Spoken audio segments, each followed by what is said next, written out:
This is 24 in 42. Welcome to 24 in 42. Tonight we get to sit down with Chuck Clark, who I unfortunately have never worked with as the editor publisher, but I got the most favorite words back from him on a story I submitted that I love, that I keep around, and I'm going to read it because I'm very proud of it, because it is what I write. This is epic and intense WWE bout in a sword and sorcery setting with philosophical themes. I love that. Thank you very much, Chuck, for that. And welcome to the show. Thanks for being willing to share your life, universe, and everything. Yep. You are welcome. That's another, I always feel bad because I don't know how to tell people I have them, but anyone who's ever written something for either Whetstone or Witch House, every time I go to Howard Days, I've got those little cards sitting in my bag looking for anyone who wrote them. So if you have it, I probably have the little index card that I took notes on your story for sitting in a bag if you want it. So just so everyone knows. All right. So tell us a little bit of what you write. Honestly, the more I look at it, what I write is horror. I'll put it in sword and sorcery, or I'll put it into a Western, or I'll put it into something like that. But down at the very base, I think it's all horror in one way or another. Interesting. Okay. So, all right. Little smidgen of a bio about yourself. Not too long, but. Oh, the broad strokes. I'm just a guy who tries to write, got into middle age, still trying to write. I almost feel bad because everyone else you've interviewed actually has reams of stories behind them and anthologies they've done and editing they've done, and I've done a fifth of that, by which I mean a 20th of that, by which I mean less than that. But I will get there someday. I will catch up to everybody. It is only a matter of time. So you have stories I have read. That counts as a writer. So we're good. I'm covering all the bases. And I'm sure someone listening can learn something from you. So now, if nothing else, I guarantee I've made some mistakes that you could learn a lot from studying some of the mistakes I've made. And being able to talk to anyone is always a good skill too. And I don't think I've ever doubted your ability at that. We met at Howard Days and meet every year at Howard Days. So looking forward to this June. You guys will be there, right? Yep, we'll be there. And it's that very first Howard Days, it was a perfect trifecta. I walked up and you handed me a book that I'd paid for already, granted, but we saved on the shipping there. Then Bobby D handed me other books that were just entirely free. And then Luke Dodd handed me a beer. And I just didn't want to leave. It all just kind of lined up great. And we're all pretty much still doing that. All right. So for those that might be new to the show, this is 24 questions we try to answer in 42 minutes, getting to learn about our guest, Chuck. And I send him 16 of the 24 in advance so that it helps things flow and he doesn't have to think about things in depth too much. But I surprise him with 8 additional questions, a little bit tongue-in-cheek there. And then over here we run this little timer to see how well we do. So here we go. Question number 1. What color do you write in, sir? Ooh, the utilitarian answer is black and white, but in my mind I'm writing in yellow. Straight Robert Chambers yellow. Dang. Okay. The uncomfortable color, something that just sort of snags at your brain and doesn't look or feel natural and doesn't quite look like it fits. Sort of like this pea green yellow shirt I'm wearing. Yeah, like I said, something that catches, something that digs in a little bit. Okay. I like it. Does it hold you? I mean, can you visually picture that? Oh yeah, that's like I said, if I'm writing something and I'm really, really liking how just the way it sort of feels off, I know that the words are they're grabbing at something, I can almost feel a bit of yellow sort of seeping in at the edges of things. And that's horrific. That's all right. The goal. City or country kid, and wherever it was, did you grow up with friends or did you just play your adventures by yourself? always had plenty of friends around. I grew up in very, very standard suburban northern Kentucky. So there was always more houses around, but there's also plenty of woods, plenty of open Yeah. fields, lots and lots of cornfields. Yep. You can get a lot of illegal fun in a cornfield Yep. if you don't worry about being caught too much or getting shot at too much. But like I said, plenty of woods, plenty of creeks, plenty of streams, plenty of always abandoned construction sites to play in, and plenty of friends around too. So Good. Yeah, those cornfields, man. You can make tunnels, you can make whole labyrinths, and yeah, but you oh, can they're also great. get in They a can, lot of trouble. yep, and you get that. Some of them have that like that 5, 6, 7, 8 foot tall corn where you can literally like it can be in the middle of the day in July and you go underneath that corn and it's almost black. And you get lost. Yeah. Yeah, been there a time or six. Yep.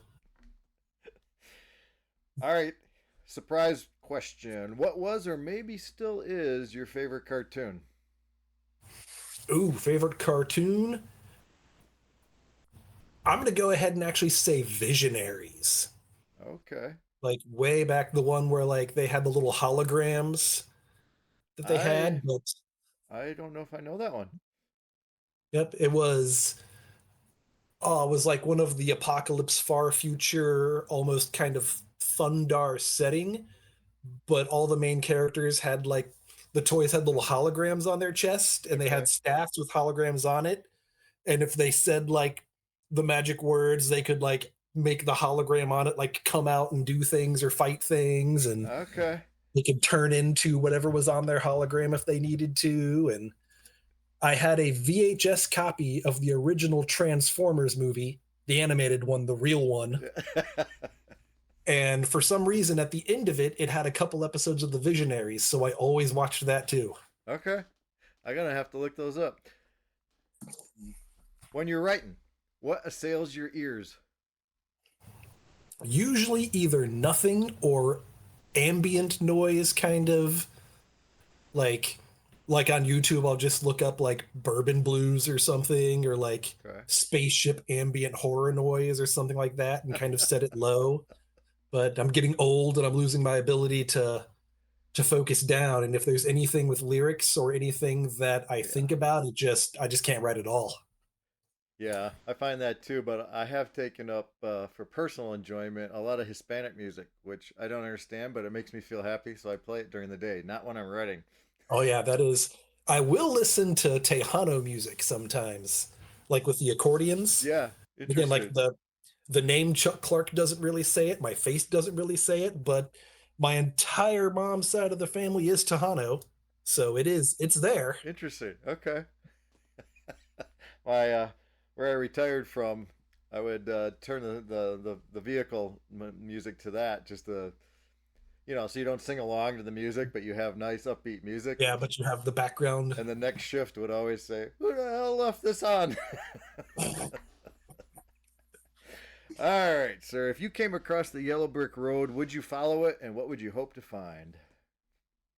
Oh hell no! There was actually a horror movie called The Yellow Brick Road, which I don't remember much of, except that there was a point like there's a girl running up a hill and like another guy is chasing her, and like she falls down and he catches her and he just very casually just like grabs her leg and rips it off like he's picking up like a stick. And it is like the most hilarious immersion breaking, like it is impossible to see it and not just fall off of a couch laughing. But whether it's funny or not, no, I don't think I'd follow that road. I love how you have an exact reason why, too. All right. One of my very favorite questions. Give me three of your favorite books as a pre 16-year-old. Ooh, so pre 16, like back into childhood, there's always The Lord of the Rings, which I think most people say, but there's a reason for that. That's that one is always going to come up for a lot of people. I would say also the Lone Wolf Choose Your Own Adventure books. Okay. Those were I just really remember really strongly. I had a like my mother's cousin's husband who we'd visit them every now and again during the summer, but he had a really, really great like science fiction and fantasy library in his basement. Nice. And I'll never forget that I had a lone wolf book with me once, and when I woke up in the morning and went down to the kitchen, he was sitting there reading it. So like my book was good enough to rate with him. So that Yeah. was like 10-year-old me was like a foot taller when Mm-hmm. that happened. Yep. Heck yeah. So that really counted. And also, I've got a copy of it sitting right here, but there is a book called The Stone and the Flute, which, Okay. if I can get that where it's not just like a invisible glare, Oh, by it's like a Hans Behmen. good size book too. Yep, Holy cow.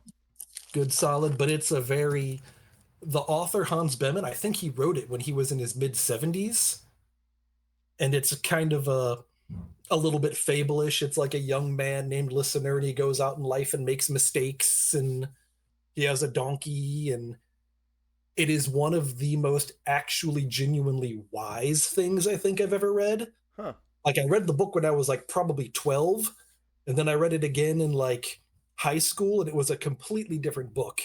How I did read it you again. how did you find it when you were 12? Oh Lord, I think I literally just found it like at a library sale for like $1 and whatever, or picked it up. Okay. But like I said, like at every stage of my life, like I read it when I was in the Navy. I read it when I got married. I read it when I had kids. I read it when I had a better job. Like it is a different book every single time Okay. because there is like an entire lifetime of experience behind it. And it is just, I don't know a better way to say it again, that it is just one of the wisest things I think I've ever read. Interesting. I don't even know the name Hans Behmen. Did he write other stuff? Did you I really? don't think he wrote much of anything else, or nothing else that I really ever found.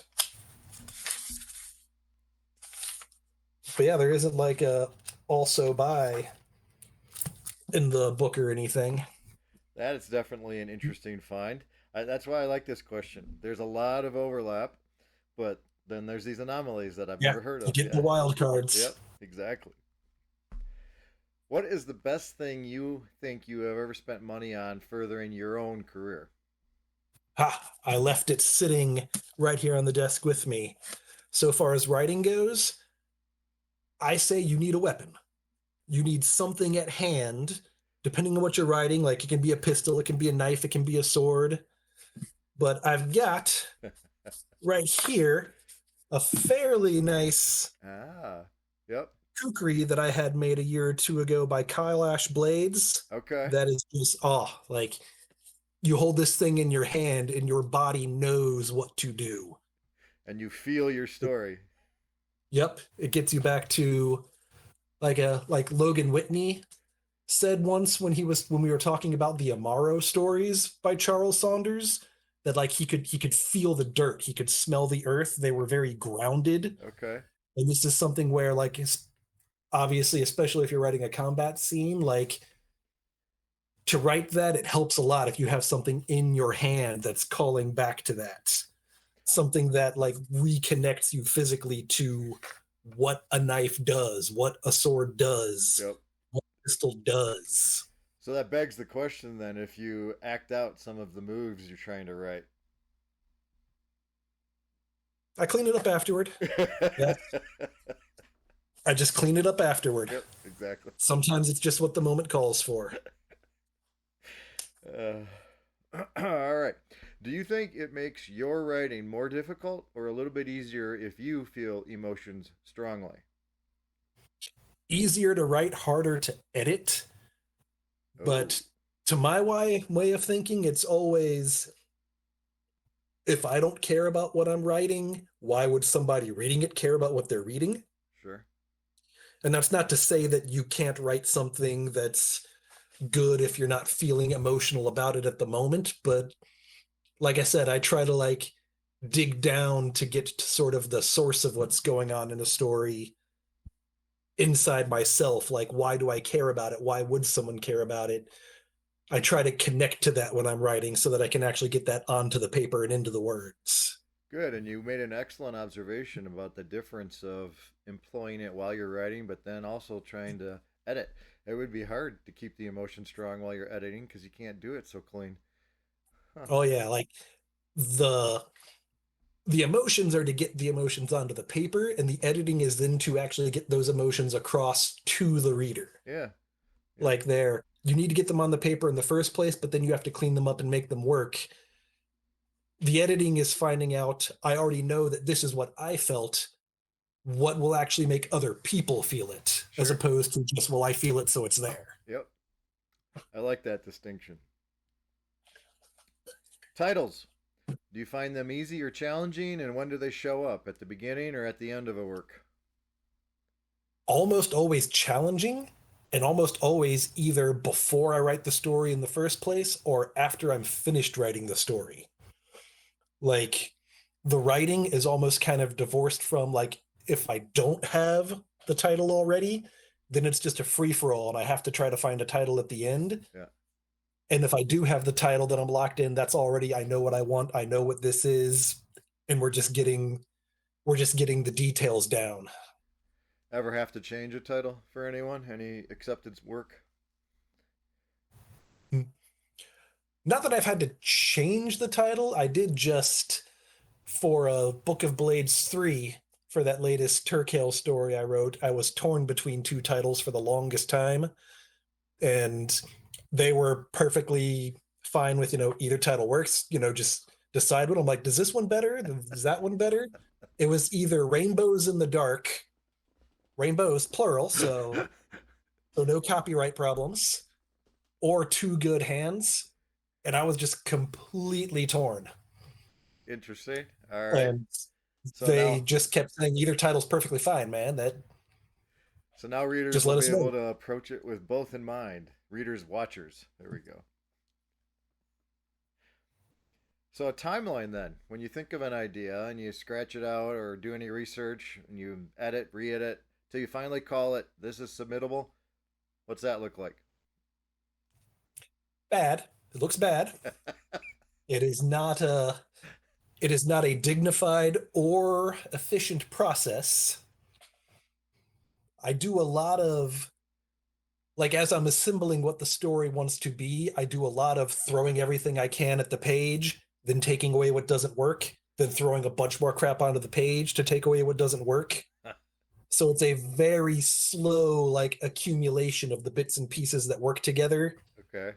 until I find something that makes everything else just kind of slide into place, and then everything else finishes fast. But getting to that point, like I said, it is not dignified or efficient at all. Do you try to write a certain amount of words or amount of time when you write? Neither, honestly. I would probably get a lot more writing done if I did, Okay. but there's a lot of it's just kind of like in my head, like I said, sort of throwing ideas across each other, back and forth, trying to think, what if there's two things I want to happen in this story, what one thing might make both of them happen? And then if I manage to get that one thing, I try to think, well, is there another thing that might make both of those things happen and lead to this other thing?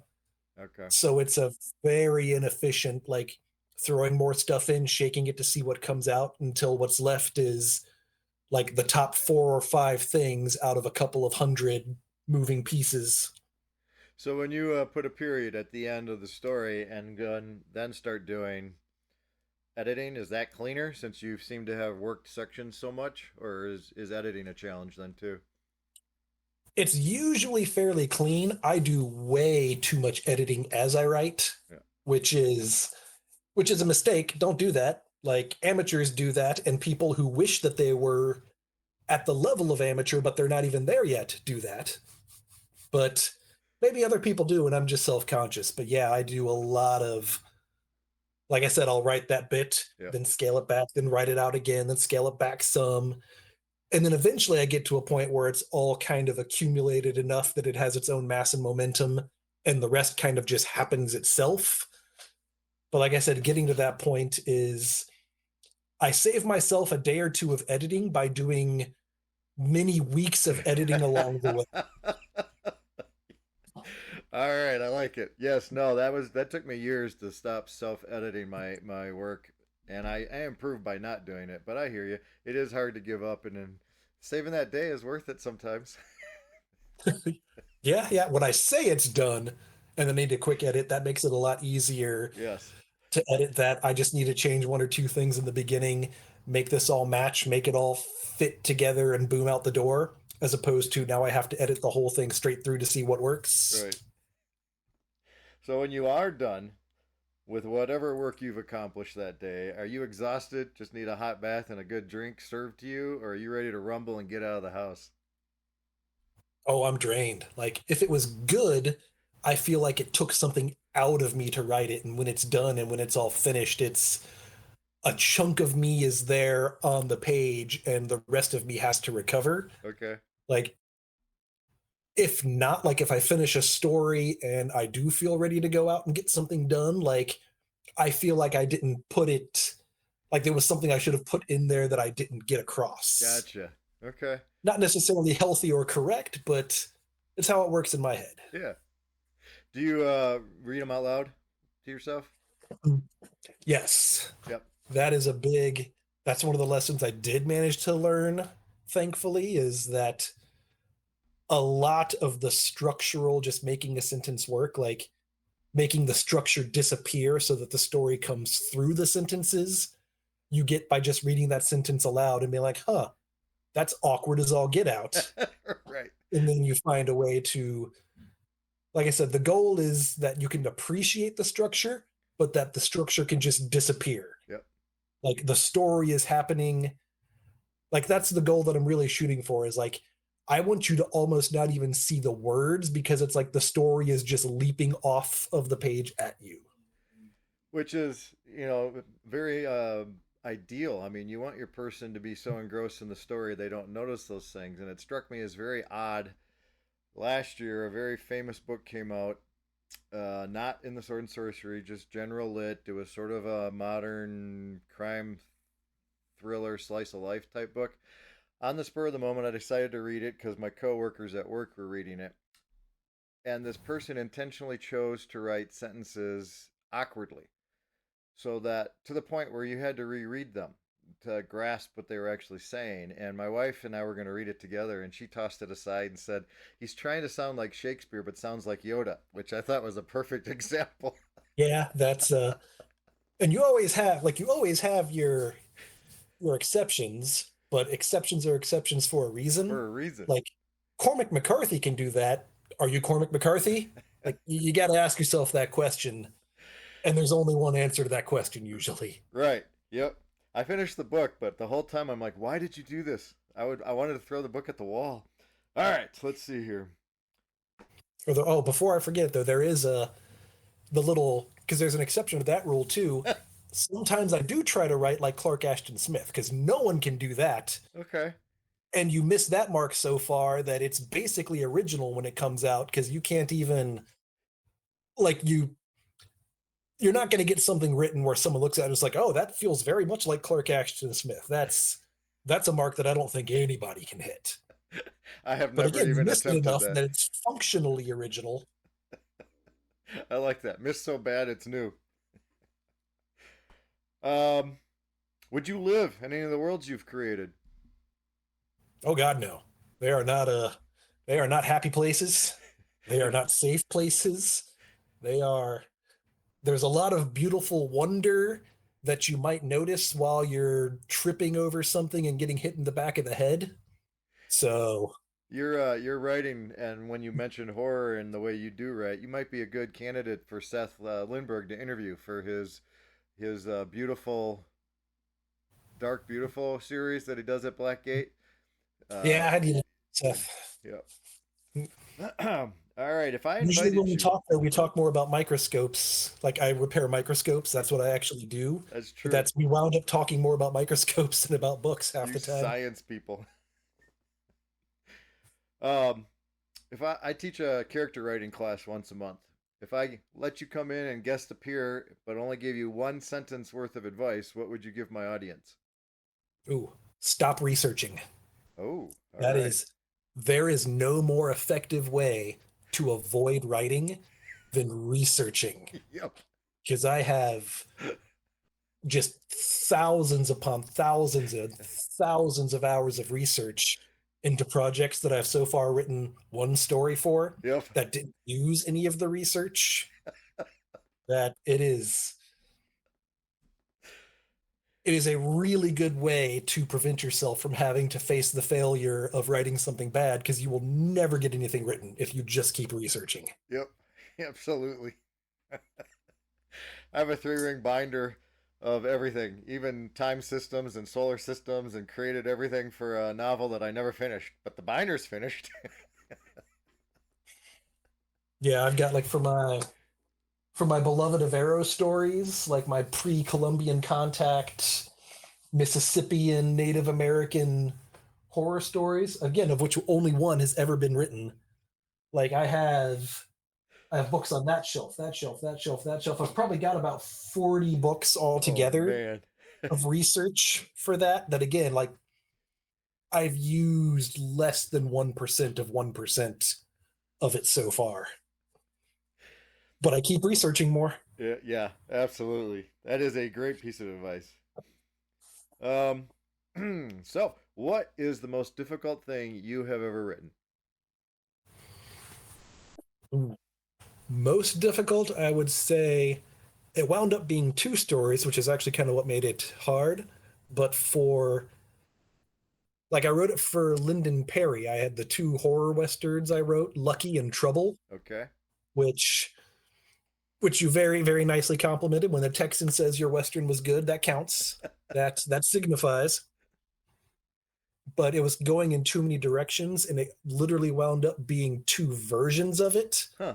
And I just sent him both, and I'm like, I'm just writing myself into too many directions. Like, which one do you like most? And he was generous enough to publish both of them, just in different collections. One was in Monster Fight at the OK Corral, and the other was in an issue of Res Aliens. Okay, I have not read that But one. there were, Okay. yep. And again, it's just, and they are functionally very similar stories. Like the beats are the same. There's a couple details different. One of them kind of has a sort of sidekick character, the other doesn't. But functionally, they're almost exactly the same. There's just a slightly different cast and a slightly different overall feel to them. Okay. And I just couldn't reconcile combining the two.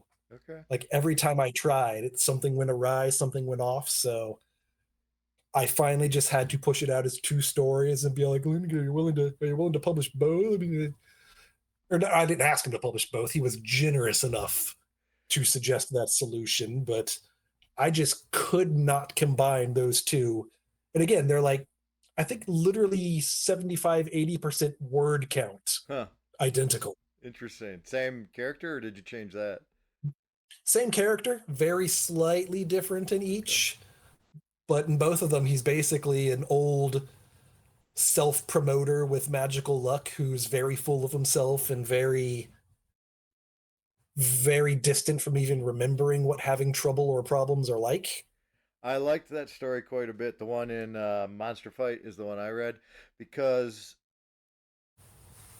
it I thought I knew what was happening 2 different times and they did not happen, but the things that did happen were not unbelievable. They totally worked. So I was not disappointingly surprised. I was nicely surprised.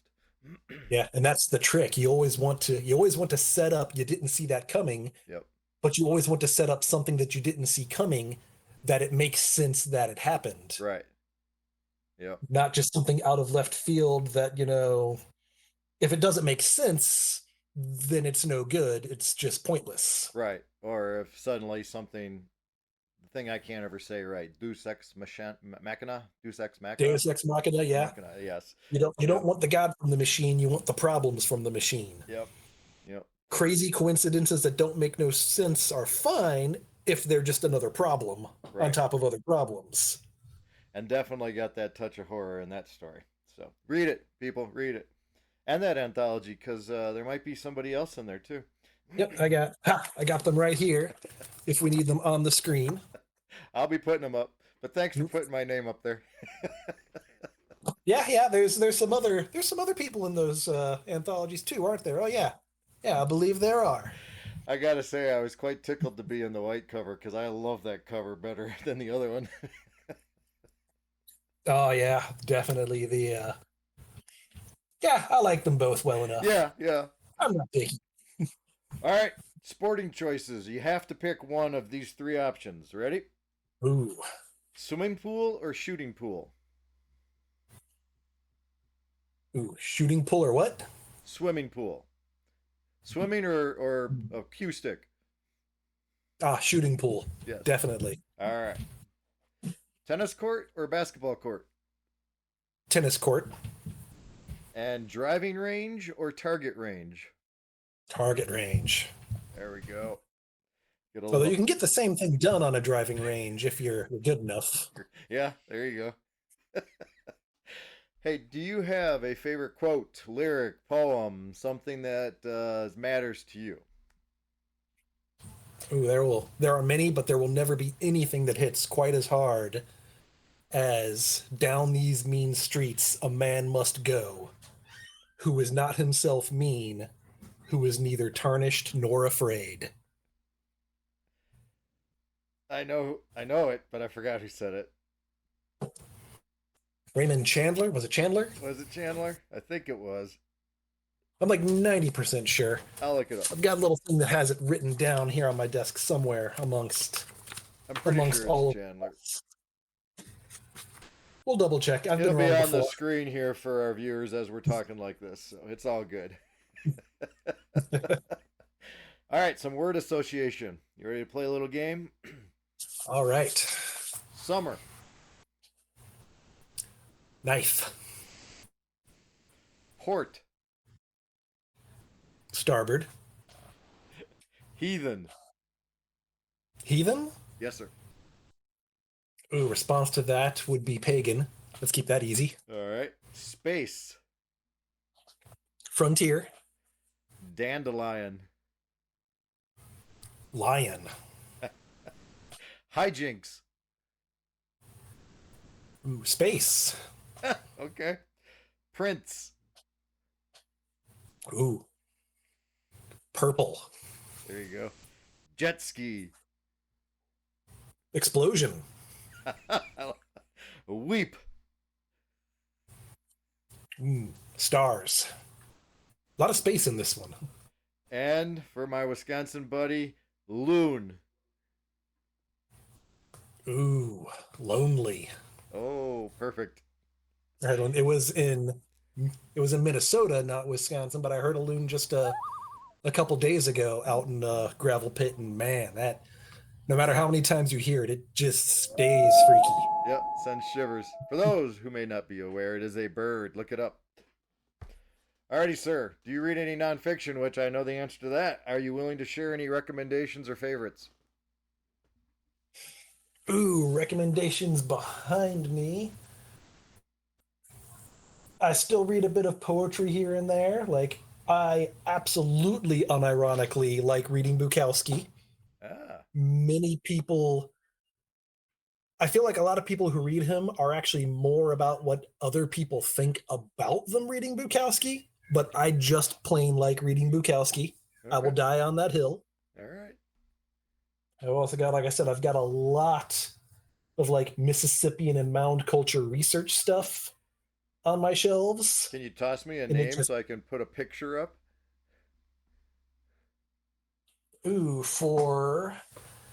I've got them sitting on shelves all around me. Right here I have Mound Sites of the Ancient South, All right. if I get that on there. But that has a lot of really, really good information on it. Sweet. There is, if I remember his name,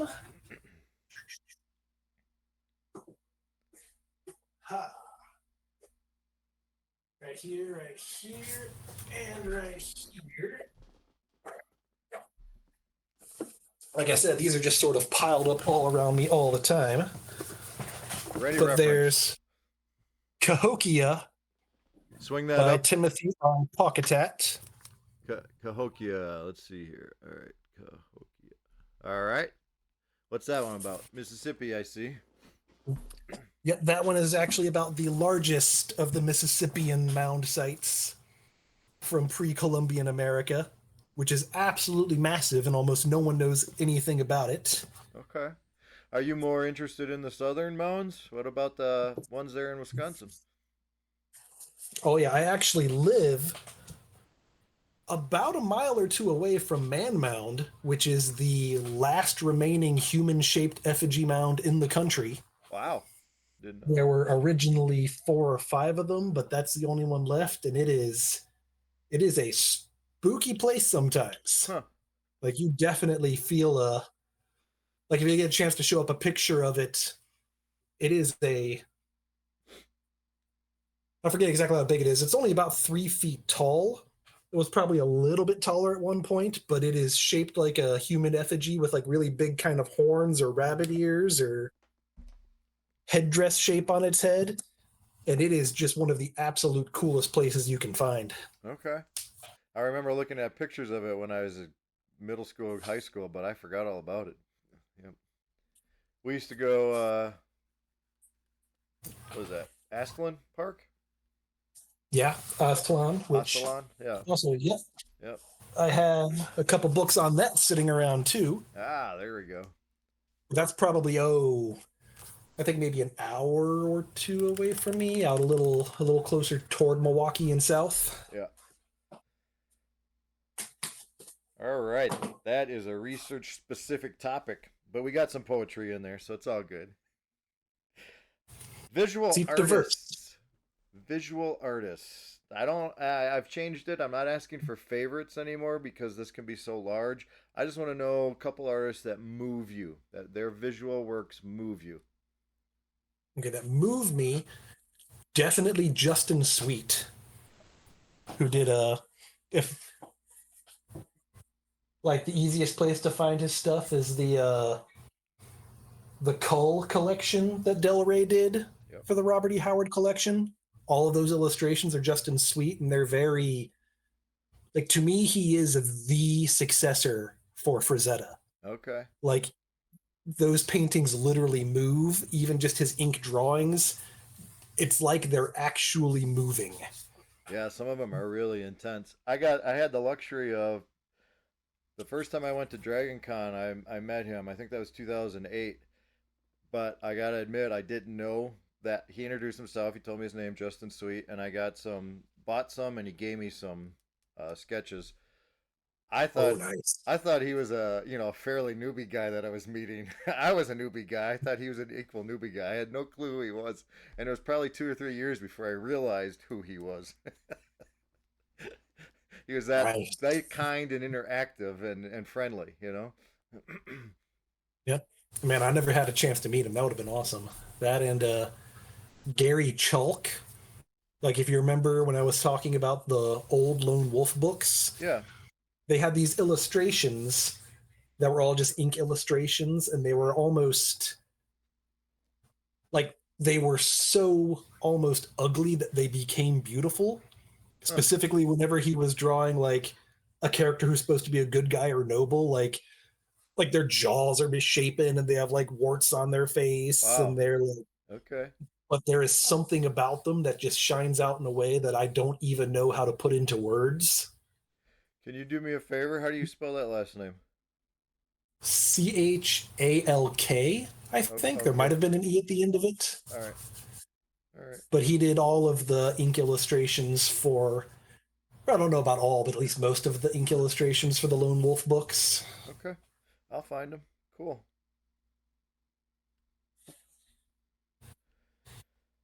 All right. Here is my second favorite question. Who writes the characters you most enjoy reading? Oh, Matthew Woodring Stover. I was wondering if we'd get to him. Yep. I know your love. Oh, yeah, that. My boy Hari Michelson, the most savage one liners in just all literature, bar none. And that's another hill I'm willing to die on. He is, man, the most believable badass I've ever seen written on paper in any format whatsoever. I did in my compiling people for Neither Beg Nor Yield. I did reach out to him, but I have no mutual connections, and I know he's retired.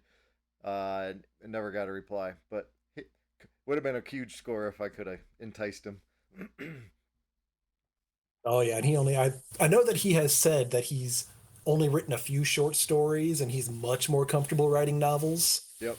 but he has like paring things down short is something I think that he said that he just has a lot of trouble with it because he likes it to breathe. He likes to have a lot of big ideas moving in there, and Yep. there's definitely big ideas moving in those books. Oh yeah, there is. I have not read. I only read the first two. I think I finally got number three. That seemed to be the hard one for me to find. So I got to get back into them. Yep, and all that. I always say number three, Kane Black Knife Yeah. of the of those books. Man, it is. I call it the fun one. Oh really? Okay. A lot of people, if they're not really into grimdark, would really, really question the use of the word fun there, but Okay. you'll see when you get there. So hands down, Matthew Stover, huh? All right. Oh yeah, that's So how do you go about giving depth to your characters, and do you treat different level characters differently? I do treat them a little differently, but honestly, the way I make a character comes really close to being the same way I write the story itself. There's a lot of I throw ideas at the character. What do they want? What do they not want? What are they afraid of? What do they want to impress? What I throw a lot of trying to figure out who the person is. And then what shows up on the page is literally just like the one decision they make. Okay. And that's all that it really, like I said, it is not an efficient process, Do you ever but write yourself I into? build a lot of like substructure under what they're doing. Okay. Have you found yourself stuck with two similar characters then? Yeah, I do. And that's why I'm always trying to, like I said, I kind of try to dig down to find something to differentiate, even if it never appears on the page. Like I'll try to find things that differentiate different characters so that they're not thinking the same or behaving the same or motivated the same. Sure. Yep. I liked what I don't remember last season's guest. One of them said he likes to note what his characters notice or don't notice, because we all prioritize and notice or don't notice different things. That's a good one for it too. Yeah. Would you hang out with any of your characters? Ooh, I would definitely hang out with Beloved of Arrows. The again, out of the one story I've actually written for that whole Mississippian culture horror cycle that I'm kind of working on. But Yep. he's my attempt where, like I said, what really impressed me about the book The Stone and the Flute was that it had a feeling of wisdom behind it. Sure. Like Beloved of Arrows is my attempt to write a character who's older and has lived a life, has seen sorrow, has seen things, and has actually grown up a little bit. Okay. I don't know that everybody really grows up anymore Mm. in the world, so trying to recreate that is a little pet project that I guess we'll have to see whether or not I get anywhere with it or not, but that's at least the goal. That sounds interesting. Okay, so he'll be a recurring character for sure. Yeah, a couple of short stories, maybe, hopefully a collection's worth, and then a novel that might just be a standalone, just a single novel to kind of tie everything together at the end. Okay. All right. Look forward to meeting him. If you could write anyone else's character from any medium, which character would it be? Oh, Brule the Spear Slayer. All right. I have a little idea in the back of my head where at the very beginning of the Shadow Kingdom, when Kull is very unimpressed with Kanu, the Pictish ambassador, so he shows him like the stolen jewel from the serpent cults Yep. just to really, really freak him out. I have a little story brewing in the back of my head about exactly how Brule had to go and get that stone for Kanu Okay. and how he was manipulated and or just flat out threatened or beaten into doing it. Nice. Nice. I like Brule a lot also. That'd be cool. Alrighty, sir. We are at 41 minutes. You do not Oof. you do not need to answer this in 1 minute or less. But here's your last question: are you trying to share anything with us, your readers? Trying, we'll see if I actually succeed in any meaningful way, but I'm trying to get across sort of an idea that life is worth living if you live it hard enough. Very Like good. that the world is out there, you can go get it. There's not anything wrong with letting life happen, but don't just let life happen to life. Yes. Awesome. The way, like, you take a character like Conan or Sherlock Holmes, and one of the distinctions I always draw there with good serial characters like that, some people complain that they don't change much, but I say that that's because they don't need to. The story isn't something that Sherlock Holmes or Conan, it's not happening to them, they're happening to the To the story. story. Okay. That is, Nice. yep, like Sherlock Holmes shows up, whatever crime is happening, he happens to it. Yeah. I like it. Very good. And I would imagine what you said on the question before that though too, trying to impart that mature wisdom in some of your stories at least. Yep. We'll see. Fake it till I make it. Alrighty, sir. Well, we pulled that off in just under 43 minutes. Very well done. Now you have unlimited time Ah, pure luck. to share three Pure C's. luck. Something cold from your writing you'd like us to pay a little bit more attention to, something current, and if you can tell us or hint at something coming. All right. So cool that I have current right now, as in what's already out. I would say I am pretty proud of in Book of Blades 3, which contains many, many other authors that surpass me or equal me and then surpass me anyway. I have not seen anything in it that I'm not impressed by so far, but I feel like I hit a really good atmosphere with that one. Good. Okay. Like I managed to, like, the place felt real, or at least it felt real to me. So that was obviously cool things are also happening in it, but I feel like I managed to describe a place and make it feel very present, How many which was a goal that I set out for. good. Good, good. Turkle, is that how you say his name? Turkale? Turkale. How many stories that I haven't read Book of Blades 3 yet. That's a Turkale story, right? Yes, that is. So far, each of the three Book of Blades anthologies have a Turkale story in them. And I also have the the short versions of them, like the shorter little original Whetstone Turkale stories in the Okay. first 5 issues of Whetstone. Okay. But that is, like I said, that sense of place, because the second of the very short Whetstone Turkale stories, Hounds, that's another one where I felt like the place felt real. And I was trying to get back to that. And I think I finally managed it with the story in Book of Blades 3, Nice. Okay. Rainbows in the Dark. More than one of them. I wouldn't have remembered the name Hounds, but I remember the story when you say the name Hounds. So it obviously something worked, right? All right. So it's cold though. Yep. What's behind you that you're like? Please pay attention to this. Ooh, what I would say I also, by bizarre coincidence, have that sitting right here on my desk as well. But in Snafu Holy War, which Okay. is the only thing I've had published by someone who I didn't know or know anything about me, that's my only, like, just completely blind submission that someone was willing to say, yes, this is good enough. Yep. Okay.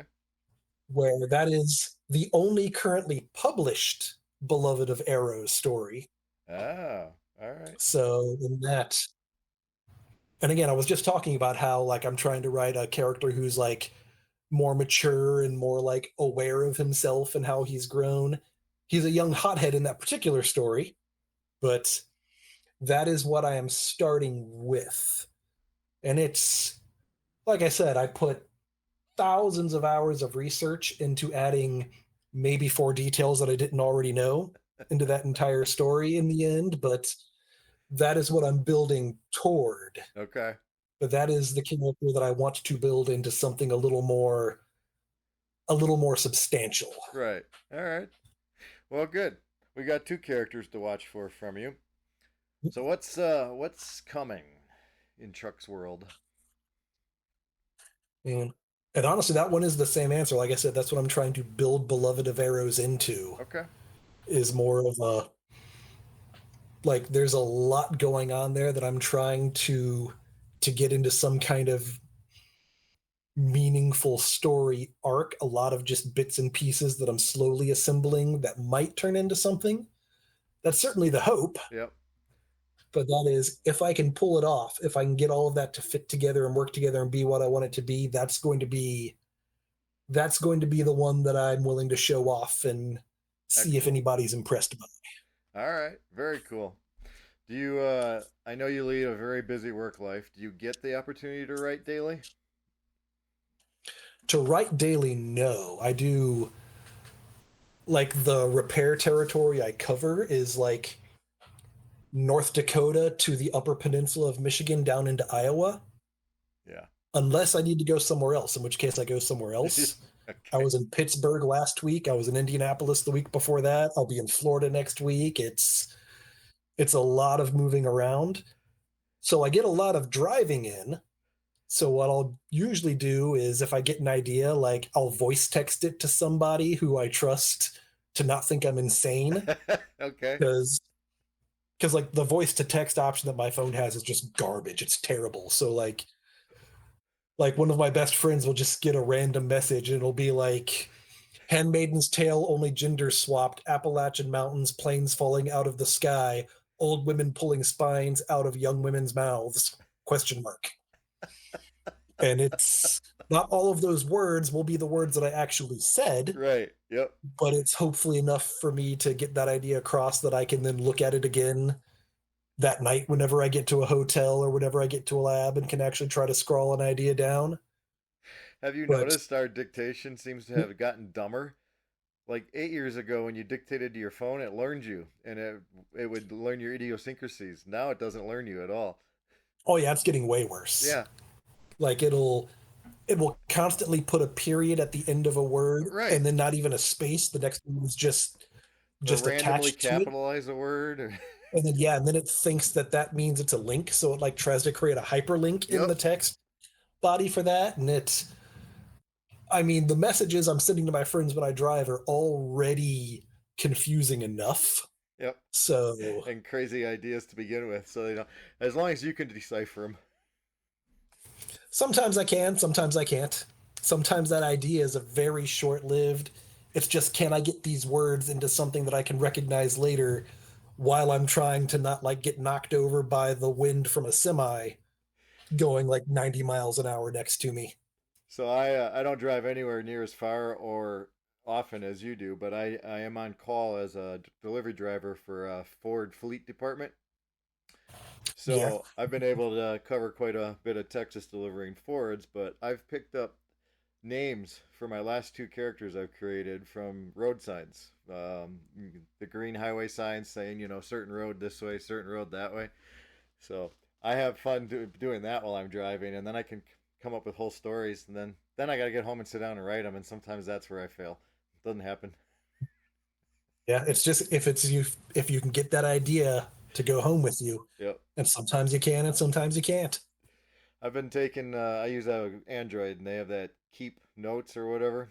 I've been dictating to that sometimes, so I can get a jarbled sentence, improperly dictated, and hopefully figure it out when I get back home. Yeah, I figure this way at least I get to confuse a few friends into the bargain. That's hilarious, though. Yeah. So, hey, Chuck, thank you very much for spending this time with us and letting all of us get to learn a little bit about your life, universe, and everything you. Thank you. We can do it anytime. I will see you in Texas.